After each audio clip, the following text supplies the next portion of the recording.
la explicación. Dale, pero no te preocupes que tú no estás en blanco en esos temas. Ya tú manejas eso de la retención. Pero de todas maneras haremos un recuento, no te preocupes.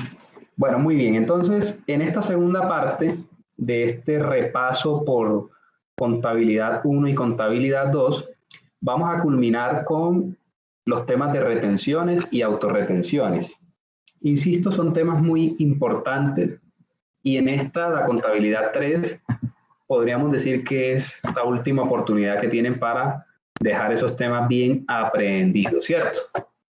Bien asimilados. Así que vamos a retomar brevemente lo que a través del video de la primera parte pudimos adelantar. Sí, ahí, confírmenme si están viendo el archivo Excel. Sí, profe. Profe, un paréntesis ahí, por favor. Sí, claro, dígame. Sí, claro. Profesor, yo quiero hablar sobre el parcial, no sé si a lo último, por favor. A lo último. Bueno. Al último tocamos todos los temas, lo que tenga que ver con el examen. Listo, no te preocupes. Bueno, muy bien. Miren, yo quisiera rescatar varios puntos que en el video anterior pues destaco, pero que deben ser muy cuidadosos ustedes, no pasarlos por alto. Así que quiero reforzarlos. Primero, tengamos claro que si hablamos de retenciones, estamos hablando de una figura que es aplicada por el comprador. Nosotros aquí lo podemos revisar. Miren, en los dos ejercicios que hicimos, las retenciones que estudiábamos eran aplicadas por el comprador. ¿Sí ven? Comprador, comprador. Así que eso es lo primero que yo quisiera tengan muy en claro. Retenciones siempre son aplicadas por el comprador e implican un valor que se deja de pagar a la persona que nos está vendiendo, que en muchos casos es el proveedor nuestro, pero que se debe pagar a la administración de impuestos, bien sea nacional o del orden local o municipal. Por eso se convierten en pasivos. ¿Ok? Entonces, eso es lo primero. Lo segundo, son tres retenciones diferentes. Retefuente, que es la retención en la fuente de renta, rete IVA y rete ICA. Las tres tienen condiciones diferentes. Y para establecer si hay o no lugar a las retenciones, debo evaluar uno por uno todos estos requisitos, todas estas condiciones que les he propuesto a través de este cuadrito resumen. Lo tercero que quisiera recordarles es que las condiciones de una retención no son aplicables a otras. No las vayan a mezclar, no las vayan a confundir, no las vayan a asimilar. Manéjenlas de forma independiente. Si están chequeando la retefuente, quédense nada más aquí. Si van a chequear la rete IVA, quédense únicamente aquí. Y si van a chequear el rete ICA, quédense únicamente acá. Otro punto importante para rescatar es que la base de la retención en la fuente, así como la base de la retención de ICA, es el valor de la compra, este valor que está resaltado en color rosado, ¿sí? Mientras que la base para la retención de IVA, pues es el IVA. En este caso serían 190.000 o 125.000 pesos. Finalmente, otro aspecto que quiero rescatar es el tema de las tarifas. Recuerden que para la tarifa de retención en la fuente me voy a basar en la tabla de retención propiamente dicho, que para el tema de la retención de IVA, la tarifa es del 15% del IVA, aunque el gobierno tiene la potestad para, a través de una reglamentación, estipular cuáles serían los casos en los que esta tarifa alcance el 50%. Por el momento nos quedamos con la generalidad, que es del 15%.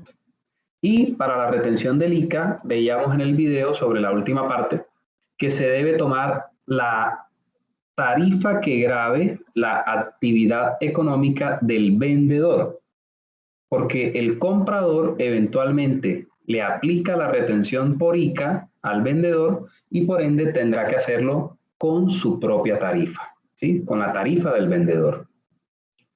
En este último ejercicio, en este segundo ejercicio que les proponía, ahí veíamos unas pequeñas cascarillas, ¿no? Veíamos que el autorretenedor de renta era el comprador. Entonces, la tercera condición de la retefuente se cumple porque aquí la condición es que el vendedor no sea autorretenedor. Fíjense que hace referencia al vendedor. Entonces, aprovecho eso también para destacar lo importante que es el hecho de que ustedes sepan identificar de antemano de las dos empresas que van a aparecer en el enunciado quién está comprando y quién esté vendiendo. ¿Sí? Para que cuando estén chequeando cada uno de estos requisitos lo puedan hacer correctamente. ¿Sí?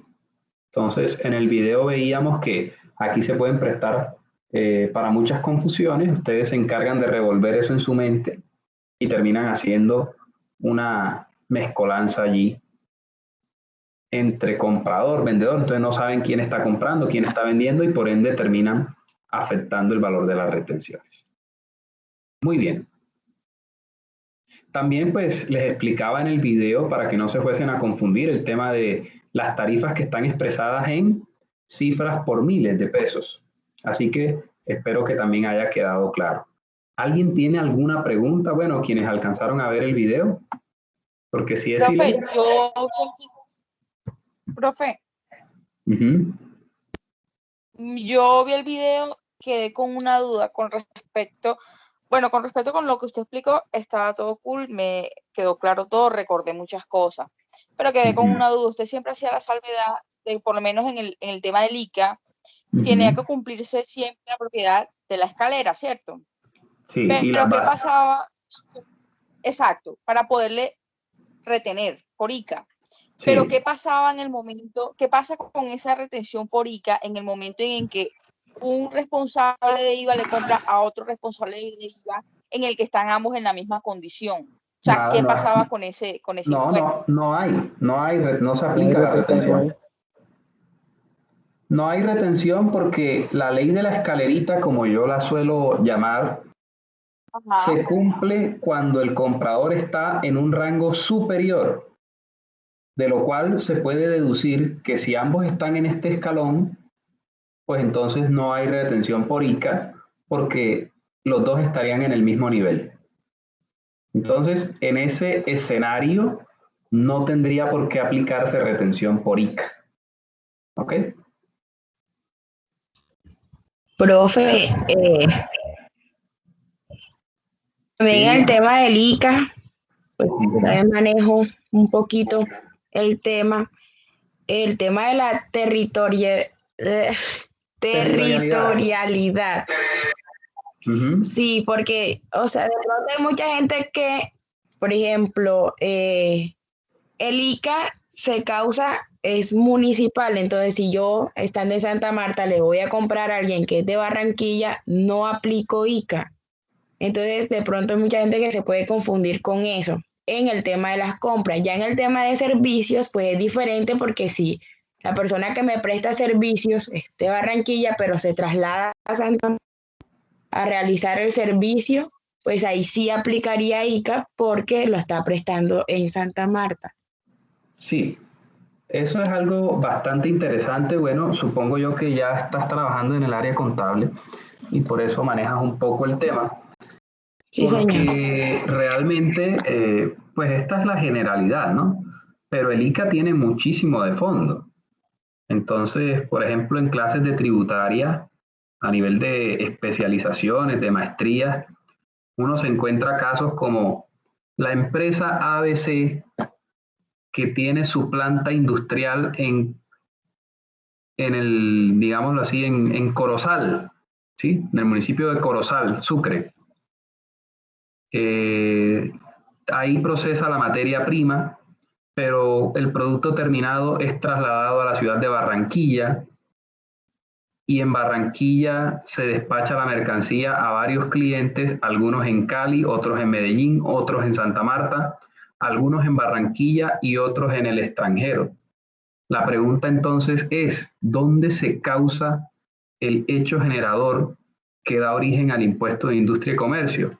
¿En Corozal, en Barranquilla o en cada una de las ciudades donde se vende? Entonces, ahí hay mucho tema que pues ya es algo que se escapa al curso porque es más tributaria. Pues si vemos tributaria 1, si nos vemos en esa asignatura el próximo semestre, los que pasen, por supuesto, con mucho gusto lo vamos a profundizar y ampliar. Pero sí, el ICA tiene mucha cosa porque dependiendo de si es una compra, si es un servicio, el hecho generador se genera o se causa mejor bajo circunstancias diferentes. Pero aquí, para que estemos todos tranquilos con eso, pues no los voy a enredar con eso. Aquí no vamos a enfrentar dos territorialidades. ¿Listo? Manejaremos siempre todo como si fuesen compras o prestaciones de servicios en la misma territorialidad. Porque es claro que una empresa que está en Barranquilla, o más bien una empresa nuestra aquí en la ciudad de Santa Marta, si le compra a otra empresa o a una persona natural de Barranquilla y nosotros no tenemos sede en Barranquilla ni establecimiento de comercio en Barranquilla, pues en ese caso no deberíamos aplicar retención por ICA. Porque pues no estamos inscritos allá en Barranquilla, nosotros no tenemos ingresos allá, entonces no tendríamos que cumplir ese requisito o esa condición de actuar como agentes de retención. Es un tema muy interesante, pero entonces mi querida Angie, mi querida Angie, entonces aquí manejaremos una sola territorialidad para su mayor economía, para su mayor tranquilidad, ¿ok? Sí, señor. Listo, pero chévere que tú te pongas ahí la 10 con ese tema. ¿Alguien más quiere preguntar algo antes de pasar a los temas de autorretenciones?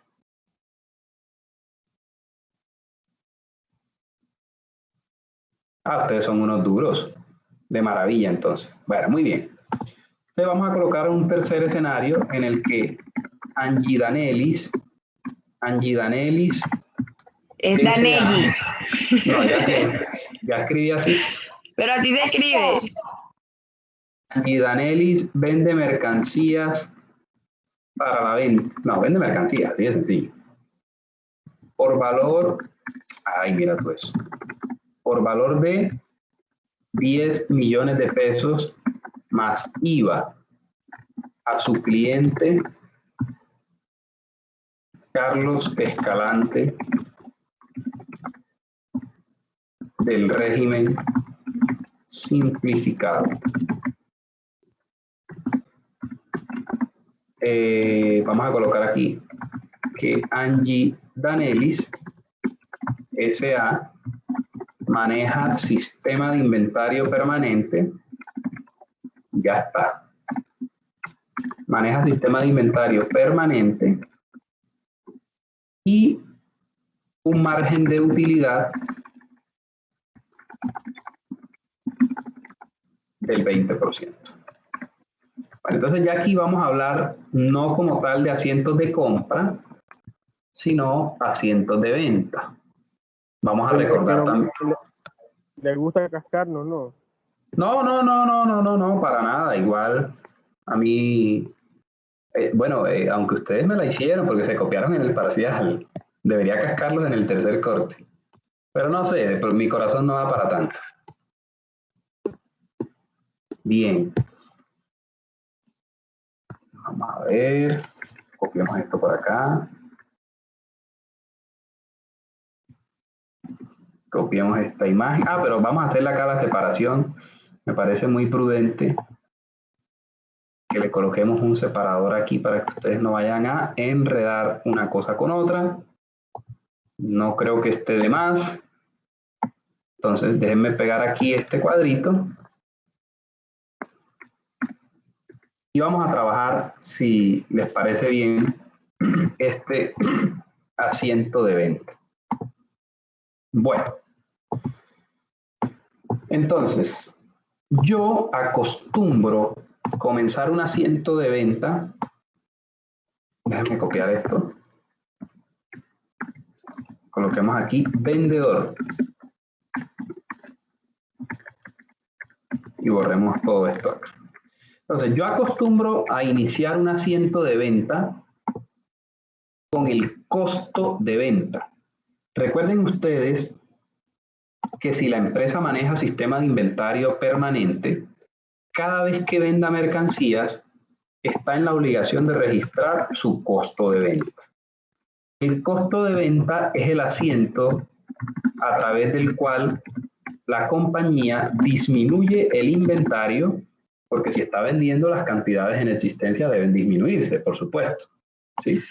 Entonces, su inventario debe disminuir y ese inventario pasa a tener incidencias en el estado de resultados en algo que se llama costo de venta, ¿sí? Para eso hay sistemas de medición o de evaluación de inventarios.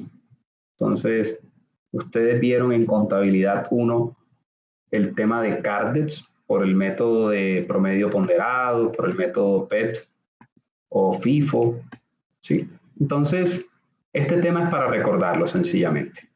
A ver, resulta que Angie Danellis vendió la mercancía en 10 millones de pesos, pero evidentemente, si está vendiendo en 10 es porque a ella le tuvo que haber costado menos. De hecho, aquí me dice que ella maneja un margen de utilidad del 20%. Entonces, ¿cómo calculo el costo de venta partiendo de esta información? Si a mí me dicen que dentro de los 10 millones hay un margen de utilidad del 20%, entonces, ¿qué se les ocurre hacer a ustedes? Profe, pues multiplico los 10 millones por el 20%, me daría 8 millones, que ese sería el costo de venta. Pues para mí los 2 millones restantes es lo que ella le gana por la venta, ¿no? Sí, pero esa operación, así como la haces, no te va a dar... Profe, tendría que dividirlo entre el 1.20. Esa sí es la respuesta correcta. Es igual... y a eso le multiplica por el 20%, le da 1.666.000, que sería el valor de la ganancia. Ok, perfecto. Es pero como del IVA o de la base del IVA. Correcto, perfecto. Eso que acabas de decir está perfecto, pero quiero aclararle al compañero que participó anteriormente. Cuando te den el precio de venta, mi estimado, no sé quién fue la persona Álvaro. que habló. Álvaro, cuando te den el precio de venta y tú quieras saber cuál fue el costo, es como cuando te dan el valor con el IVA incluido. ¿Sí? Mira que si a ti te dan 10 millones IVA incluido y tú quieres saber cuál es el valor de la mercancía sin el 19%, lo que haces es una regla de 3 y divides entre 1,19. Entonces ten cuidado, no vayas a cometer el error de tomar los 10 millones, multiplicarlo por 20% y restarlo, porque no te van a dar las cifras. ¿Ok? Sí, señor. Bueno, entonces ya saben, a los 10 millones los dividí entre 1,20. Es una regla de 3. Si los 10 millones representan el 120%, 120% equivale a 1,2. Entonces, ¿a cuánto equivale el 100% o el 1? ¿Sí? Esa es la regla de 3, de allí se desprende esto. Bueno, entonces, esta sería la primera parte del asiento. ¿Cómo le vamos a llamar a esta primera parte? Costo de venta. Primero, debo saber cuánto me costó la mercancía para saber a qué precio la debo vender. ¿Sí? Teniendo en cuenta, por supuesto, cuánto me quiero ganar, cuál va a ser el margen de utilidad.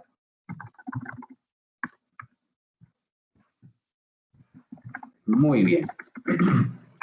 Entonces, si ustedes hacen el cálculo, miren, ustedes pueden multiplicar esto por el 20% y si suman ambos valores, eso les debe dar 10 millones de pesos, que es el valor por el cual se vendió la mercancía. ¿Ok? Entonces, aquí colocamos los 10 millones de pesos. Cobramos el IVA. Recuerden que el IVA se cobra sobre el valor de la venta, ¿no? aquí tenemos el 19%. Aquí vamos a repasar las retenciones. ¿Cuántas retenciones, perdón, dijimos que habían? 3. 3, profe. Perfecto, 3 retenciones. Entonces vamos a repasar muy brevemente esas 3 retenciones que nosotros ya en el primer video pudimos observar. A ver, en esta venta, ¿será que hay retención en la fuente? Miremos las condiciones. Primero, ¿la base se supera? ¿Qué me dicen ustedes? Sí, señor. Y la segunda condición me dice que el comprador debe ser del régimen común o responsable del IVA. Yo pregunto, en este caso, ¿el comprador es régimen común? No. señor.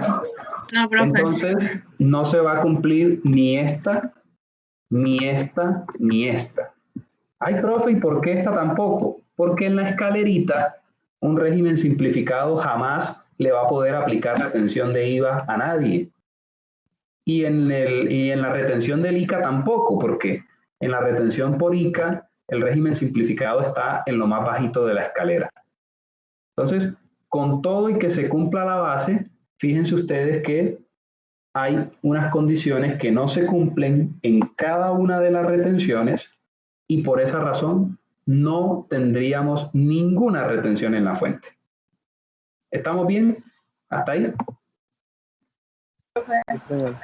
Sí, señor.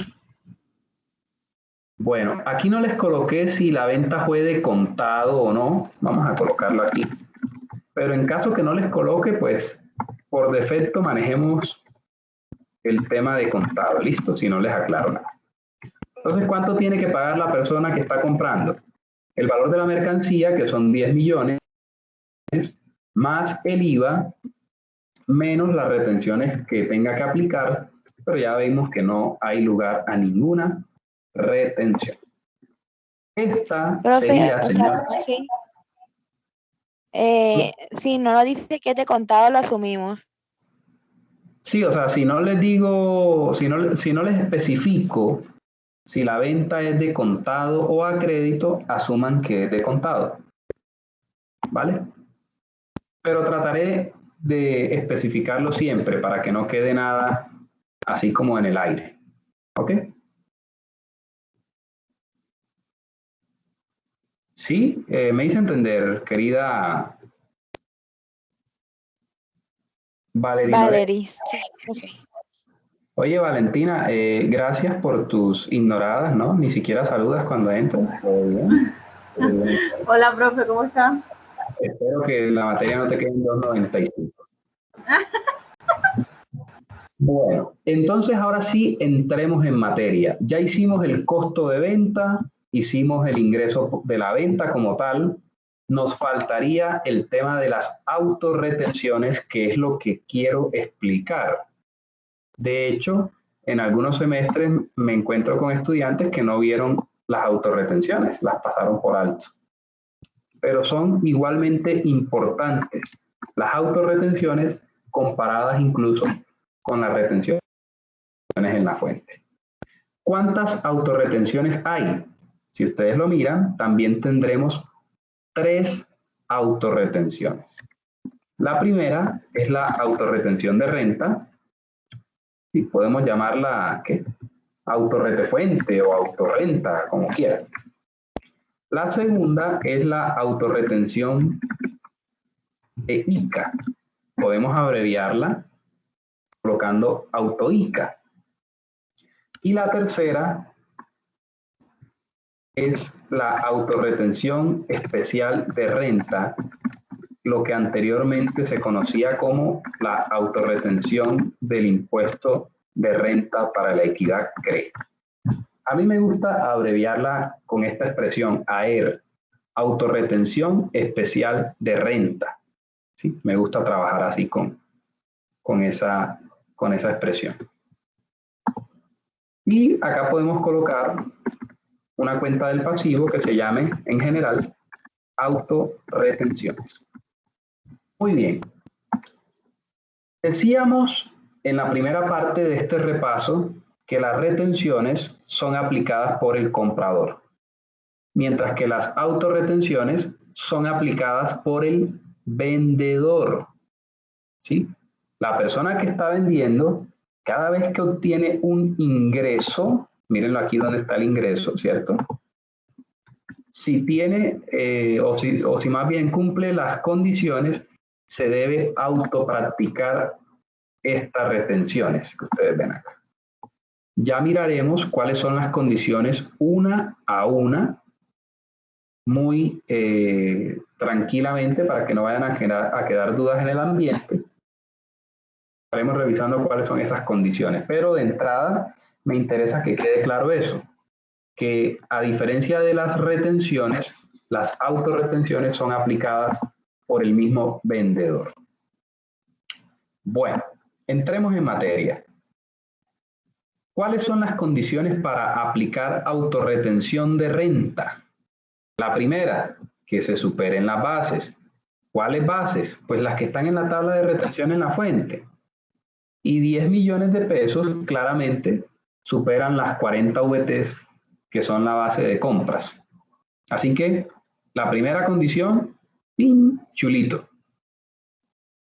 La segunda, pues para yo poder aplicar autorretención de renta, pues tengo que ser necesariamente catalogado por la DIAN como un autorretenedor de renta. ¿Quiénes autorretienen renta? Pues los que son autorretenedores. Si no soy autorretenedor, pues ¿qué autorretención me puedo aplicar, por el amor de Cristo? Pregunta técnica. ¿El vendedor en este caso quién es? ¿Angie Danelis o Carlos Escalante? Yo, profe. ¿Y Angie Danelis es autorretenedor de renta? El régimen común. No, nada. Es régimen común, pero no es autorretenedor, ¿cierto? Exacto. En el video anterior también les aclaraba que una sociedad anónima no es necesariamente gran contribuyente. O sea, para que sea gran contribuyente debe mencionarlo. Y para que sea autorretenedor, de igual forma, debe mencionarlo. Así que no supongan, profe, yo pensé, bueno, yo también pensé que ibas a ganar la materia, pero fíjate tú que te equivocaste en eso, ¿cierto? Entonces, no asuman nada, no den nada por hecho. Para que sea autorretenedor, aquí debe decirlo. Y como no lo dice, pues, bailas, no se cumplió. Se cumplió la primera, pero no la segunda condición. Así que, autorretención de renta, 0. ¿Hay alguna pregunta?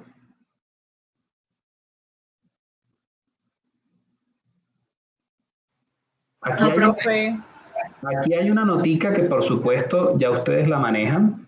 Este tema del régimen simple lo vimos en el primer corte. El régimen simple no está obligado a autorretenerse. Recuerden que el régimen simple cada 2 meses paga su impuesto. Entonces no tiene sentido ni que le apliquen retenciones ni que él ande autorreteniéndose. Muy bien. Profe, en caso de que sí tuviera una autorretención, ¿cómo se calcularía? Bueno, excelente pregunta. La base sigue siendo esta. Y la tarifa es la misma tarifa de la tabla de retención en la fuente. O sea, que si se hubiese cumplido con todas esas condiciones, el valor de la autorretención hubiese sido de 250,000 pesos. ¿Ok? Que equivale es decir, al 2,5. Sí, al 2,5 porque estamos hablando de venta de mercancías, ¿no? Si la empresa factura honorarios, pues entonces ya la retención se haría al 11% y así sucesivamente. ¿Ok?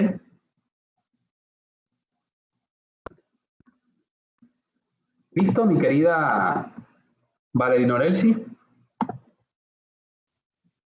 Bueno, muy bien. Pasemos a la segunda autorretención. Miren que entre paréntesis yo les coloco Santa Marta.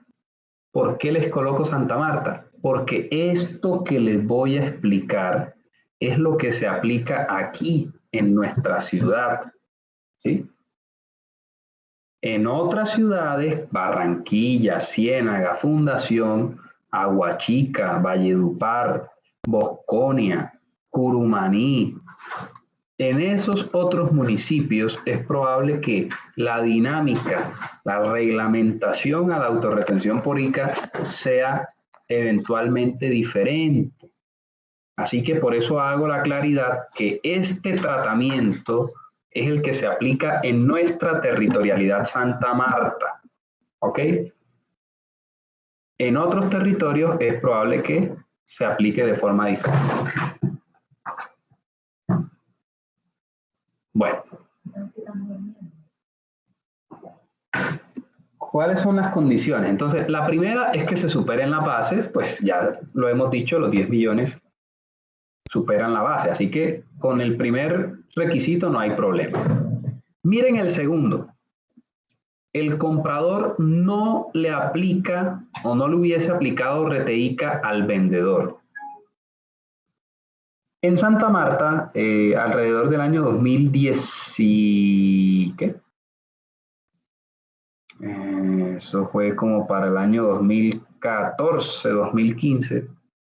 Se hizo una reforma al Estatuto Tributario Municipal y se dispuso que todas las empresas que fuesen régimen común adquieren la condición de autorretenedores de ICA en aquellos casos en los que el comprador no les aplique retención por ICA. En español queda de la siguiente manera. Aquí la empresa Angidanellis S.A., que es del régimen común, ¿sí? Porque es una sociedad comercial, realizó una venta, pero el comprador no le aplicó retención por ICA. ¿Sí lo ven?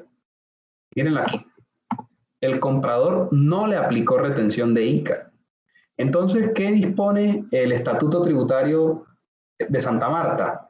Dispone que si tú eres régimen común, vendiste y esa venta supera las bases, y el comprador no te aplicó retención de ICA, pues entonces su merced lindo sí tiene que autopracticarse. Es una forma de asegurar el recaudo, porque si no hay retención de ICA por acá, entonces vamos a tener retención de ICA por este lado. O me retienen o me autorretengo. ¿Sí ven?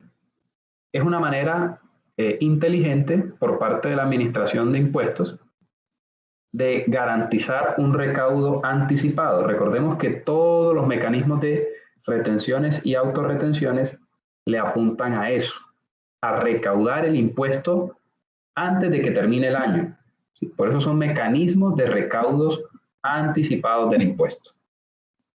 Queda claro entonces que esta segunda condición sí se cumple, porque si yo miro esta parte del asiento, puedo validar en efecto que el comprador no aplicó retención por ICA al vendedor. ¿Estamos claros allí, señores? Profesor, es una pregunta. ¿Es necesario que se cumplan todas las condiciones o si se cumple una sola ya habría que practicarla? Todas se deben cumplir. Todas. Con una que se incumpla, chao. No hay lugar a la retención o a la autorretención. Entonces, debes mirarlas todas. Pero por supuesto, si ya hay una que no se cumple, pues no sigas revisando las demás. ¿Listo? Bueno, muy bien. Recuerden que la tarifa, ¿qué tarifa tomarían ustedes aquí? ¿La de Carlos Escalante o la de Angidanellis? ¿Qué tarifa tomarían para aplicar la autorretención por ICA? La mía. Y si yo comercializo sería el 5 por mil en Santa Marta. Correcto. Aquí les coloqué, porque se me había olvidado, la tarifa de ICA para Angidanellis, se la coloqué 6 por 1000. ¿Listo? Recuerden que el régimen simplificado como tal es probable que no esté inscrito en la Secretaría de Hacienda Municipal y por ende no tiene una tarifa de ICA asignada, ¿sí? No tiene como esa formalidad. Entonces, las empresas, para curarse en salud, cuando realizan transacciones con personas naturales del régimen simplificado, aplican la tarifa máxima, que en nuestro municipio es del 10 por 1000. ¿Ok? Bueno, muy bien. Ya ustedes, con el video anterior, espero que les haya quedado claro que la manera más práctica de aplicar una tarifa que está expresada de esta manera es multiplicar, en este caso por 6, y posteriormente dividir entre 1000. ¿Listo? Les debe dar 60.000 pesos. ¿Alguna pregunta? ¿Alguna inquietud? No creo que. Bueno, perfecto. La tercera condición, sí, es que el vendedor debe ser régimen común, por supuesto. O sea, no hay un régimen simplificado que se autorretenga ICA. Eso no existe, ¿cierto? Entonces, el vendedor debe ser régimen común, pero no debe pertenecer al régimen simple. Ya he sido reiterativo al decirles que una entidad del régimen simple de tributación no está sujeta ni a retenciones ni a autorretenciones. Así que no pierdan de vista ese detalle. Vayamos a la tercera y última autorretención, que es la autorretención especial de renta. Para efectos prácticos vamos a utilizar la expresión AER para abreviarlo. Es la única autorretención, ojo con esto, que no tiene base mínima. Lo que quiere decir que esta autorretención se aplica a partir de un peso. ¿Sí? Aquí no hay base. Tengan eso muy presente. ¿Cuál es la primera condición? Que el vendedor sea régimen común o responsable del IVA y que no pertenezca al régimen simple. Les anticipo que en la gran mayoría de casos se va a presentar esta autorretención especial. ¿Por qué? Pues porque prácticamente el único requisito es que la persona que esté vendiendo sea del régimen común. Y si nosotros vamos a trabajar ejercicios de matrices y sucursales, pues necesariamente para hacer una matriz debemos estar hablando de una sociedad comercial. Y al ser una sociedad comercial, por defecto, asumimos que se trata de un régimen común, como mínimo, ¿cierto? Porque puede ser régimen común y además de régimen común, gran contribuyente. O un régimen común, gran contribuyente y autorretenedor. Entonces, casi siempre se va a presentar esta autorretención especial de renta. ¿Con qué voy a trabajarla? Dígame. ¿Me podría explicar bien de qué trata ese AER? Creo que antes no lo había trabajado y no sé, no tengo idea. Bueno, ustedes están en contabilidad 3, ustedes llevan 3 semestres en la universidad, ¿cierto? 3 semestres en la universidad quiere decir que ustedes empezaron a ver contabilidad en el año 2019, ¿no? Los que no han perdido materia. Pero pues como ya yo no estoy ni en Conta 1 ni en Conta 2, creo que nadie ha perdido esas materias. Y que ustedes están empezando a hablar de contabilidad desde el año 2019, ¿cierto? No creo que hayan perdido ni la 1 ni la 2. Sí, señor. A lo mejor no escuchaste hablar de ella porque es relativamente nueva. Es que anteriormente había un impuesto llamado CRE que entró a ser parte de, podríamos decirlo así, del grupo de impuestos a las ganancias. Antes en Colombia las empresas tributaban al 33%. En el año 2012, si no me falla la memoria, les dijeron que les iban a bajar la tarifa al 25%. Entonces la tarifa bajó del 33 al 25, pero les pusieron un impuesto CRE del 9%. Entonces mira cómo bajó la tarifa, pasó del 33 al 34. Entonces ahí bajó la tarifa. ¿Sí ves?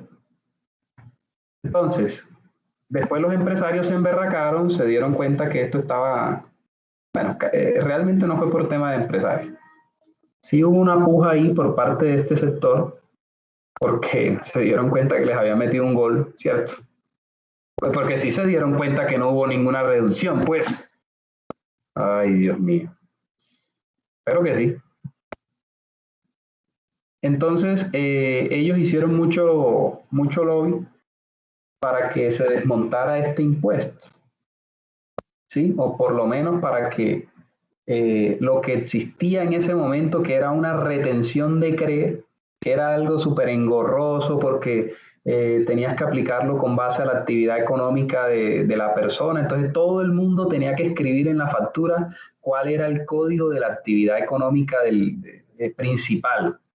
Y tú tenías que buscar ese código de actividad económica en una resolución de la DIAN que tenía como 60 páginas para saber cuál era la tarifa de autorretención en la fuente que tenías que aplicar, perdón, la tarifa de CRE, porque en ese momento se llamaba CRE.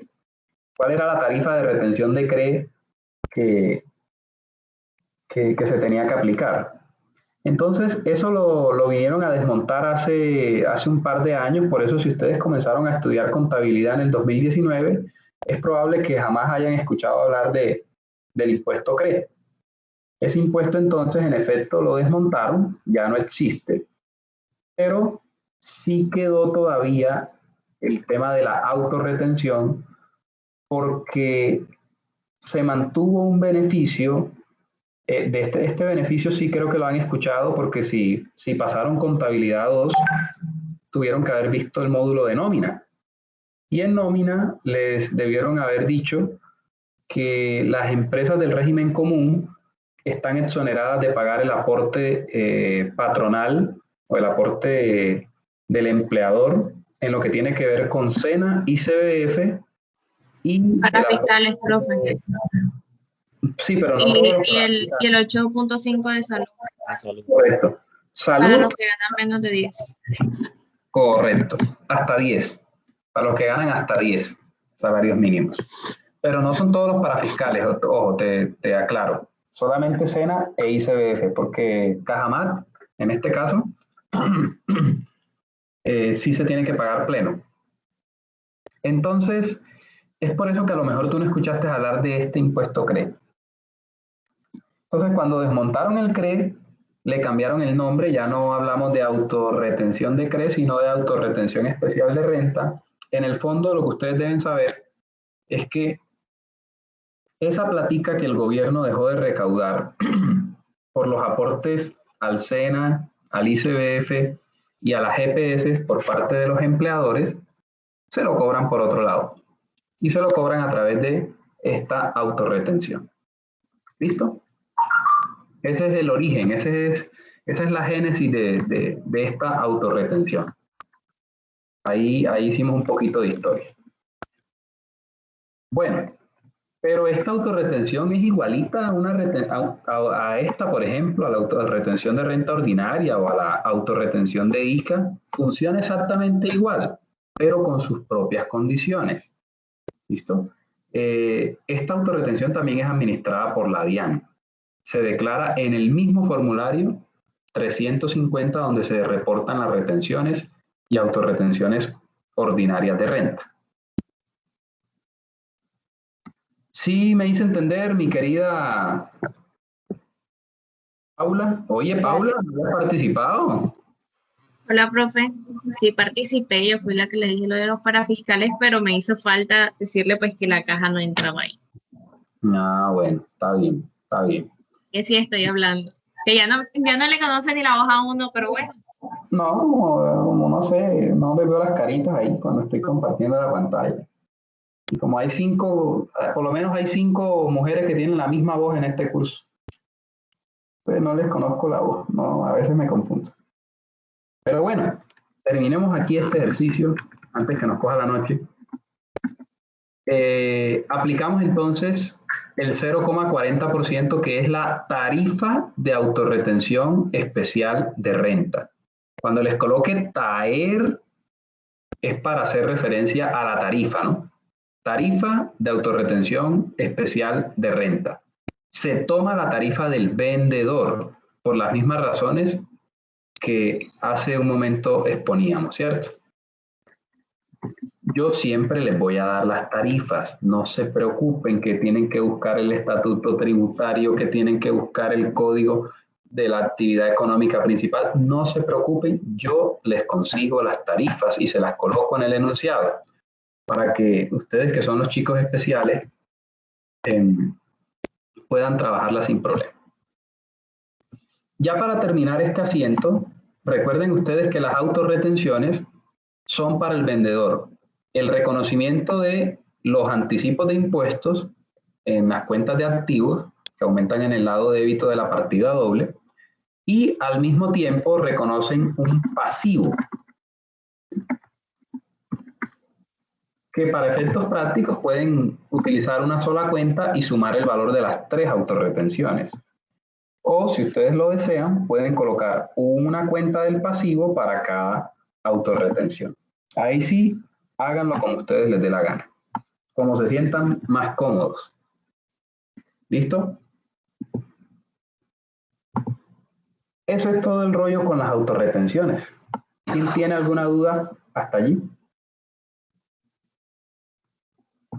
Ninguna, profe, este tema va relacionado con el nuevo que vamos a dar. Espérate un momentico. No se preocupen que yo les envío nuevamente el Excel. ¿Ok? No se preocupen que yo les envío el Excel con todas estas anotaciones.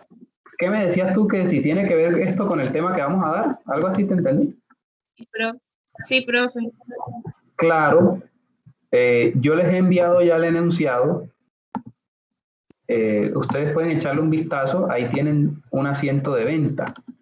Entonces yo, anticipándome, porque sé que ustedes siempre llegan con algunas que otras dudas o inquietudes aquí a matrices y sucursales, entonces me anticipo siempre y les hago este pequeño recorderis. Recuerden que el asiento del comprador y del vendedor están íntimamente relacionados, ¿sí? Pero que el costo de venta lo hace el vendedor y el comprador pues no sabe cuál es el costo de venta del vendedor. O sea, ahí no hay ninguna relación, pues. Eso es algo interno del que está vendiendo. Las autorretenciones tampoco afectan al comprador, ¿sí? Por eso son auto. Yo mismo me autopractico. O sea, el comprador aquí no tiene nada que hacer. Lo que sí debe guardar una relación, por supuesto, es el asiento de la venta en sí. Recordemos que para el vendedor es un ingreso por venta, comercio al por mayor y al por menor, y para el que está comprando es un aumento del inventario, ¿cierto? 10 millones de pesos. Recordemos que para el que vende el IVA es generado, mientras que para el que está comprando es un IVA descontable.